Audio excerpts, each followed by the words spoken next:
Salve galera do canal, sejam bem-vindos a mais um vídeo aqui no canal do Professor Pablo Jamil, que hoje eu vou falar sobre um assunto que está muito em alta nas pesquisas, todo mundo falando sobre isso porque foi um caso aberrante que ocorreu no Brasil e eu vou gravar o vídeo agora aqui trazendo um pouco da minha opinião a respeito deste assunto. Muito bem, que caso é esse? É o caso da garota, a influenciadora digital, que foi abusada e houve agora uma sentença aí que trouxe um termo novo para o direito brasileiro, que é o tal de estupro culposo. O Carlão vai rodar a vinheta e depois eu vou falar um pouquinho sobre isso. Roda a vinheta aí, Carlão!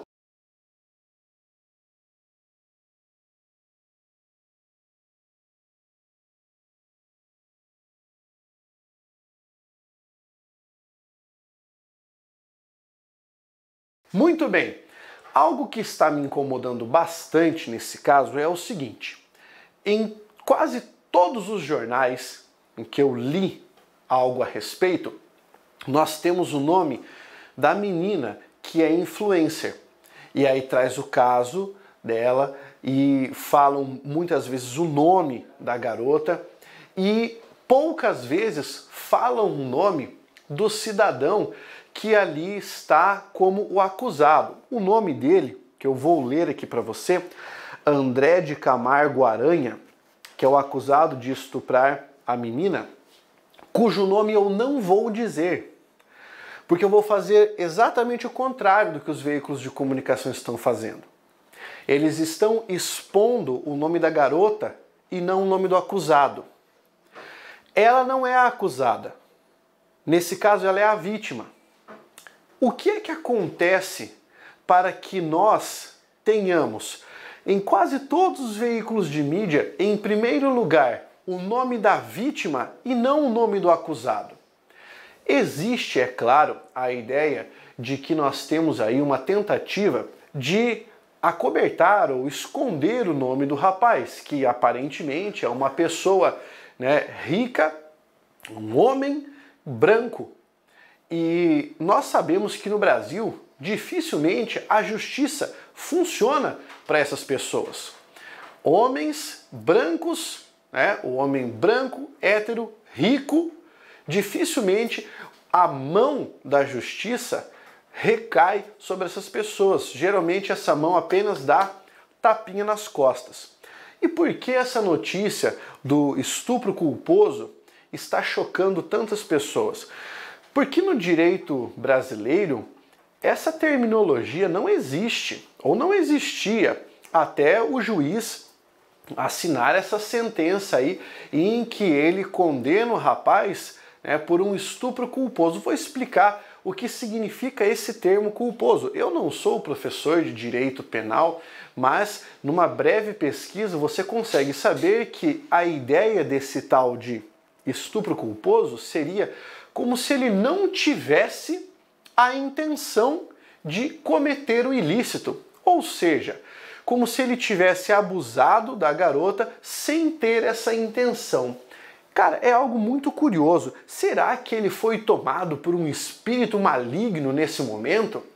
Será que ele estava sob algum tipo de possessão? Não conseguia controlar o próprio corpo e aí sim ele cometeu um estupro culposo? Porque quem assistiu ao vídeo publicado em que o advogado da parte do rapaz humilha a menina, trazendo fotos do Instagram, utilizando frases com um conteúdo baixíssimo, com uma retórica nojenta que mostra cada vez mais que nós estamos vivendo um recrudescimento do comportamento machista na nossa sociedade, quem assistiu percebeu que foi um circo montado para defender o cara que tem dinheiro. Vamos lá.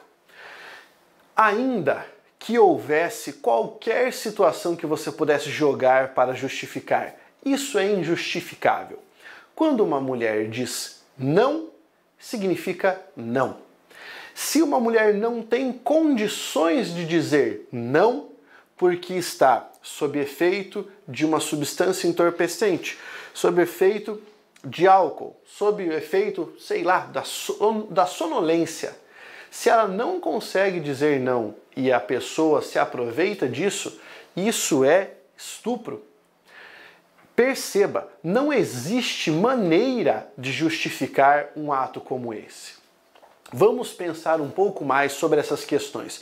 Você pode falar assim, Pablo, mas você está aproveitando esse caso para comentar apenas esse caso. Não. Se você retroceder 1 semana e meia, 2 talvez, na história do nosso país, você vai perceber que um jogador de futebol bastante famoso, o Robinho, foi condenado, né, por estupro. E a mídia toda cobriu essa notícia. Você viu diálogos de WhatsApp dele e parece que agora esse assunto do cara desapareceu. Foi mais um caso em que um homem, e nesse caso popular, um homem rico também, jogador de futebol, viola, né? Vai violar uma mulher novamente. E aí a mídia deixou que isso morresse. E por que notícias como essas morrem rapidamente? Você vai falar, é porque, sei lá, as pessoas estão se preocupando com outras coisas. Não, elas morrem rapidamente porque elas são programadas no nosso cérebro para morrer rapidamente. Como se isso fosse algo trivial ou como se isso fosse algo sem tanta importância. Por quê?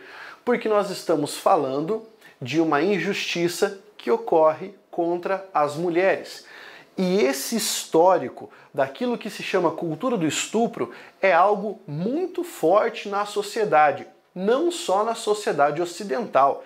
Isso é algo muito presente. Isso está em narrativas literárias, desde as narrativas genealógicas você tem isso registrado em diversas passagens históricas, você tem isso registrado todos os dias nas delegacias da mulher no Brasil. Já foi tema de redação no Enem, a persistência da violência contra a mulher. E quando alguém se levanta para falar que isso está acontecendo, hoje nós temos uma corja de pessoas que estão programadas para tentar colocar panos quentes e falar que você está fazendo um mimimi, que você quer chamar atenção. No meu caso, quando eu vou falar sobre isso, quando eu vou fazer uma denúncia sobre sociedade patriarcal ou sociedade machista, as pessoas falam que eu sou um professor feminista. Eu não me preocupo com esse tipo de rótulo. Eu só quero que você entenda a razão de as pessoas falarem isso. Elas falam isso porque elas já estão programadas a defender uma estrutura que beneficia o homem e vai negligenciar os direitos da mulher. Eu já falei sobre como isso aconteceu na literatura, sobre como isso foi denunciado na literatura.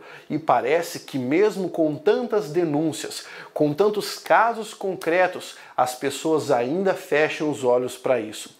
Isso significa que no nosso país a noção de justiça e a noção de justiça igual para todas as pessoas, para uma assistência universal, ainda está muito distante e ainda é uma infeliz utopia.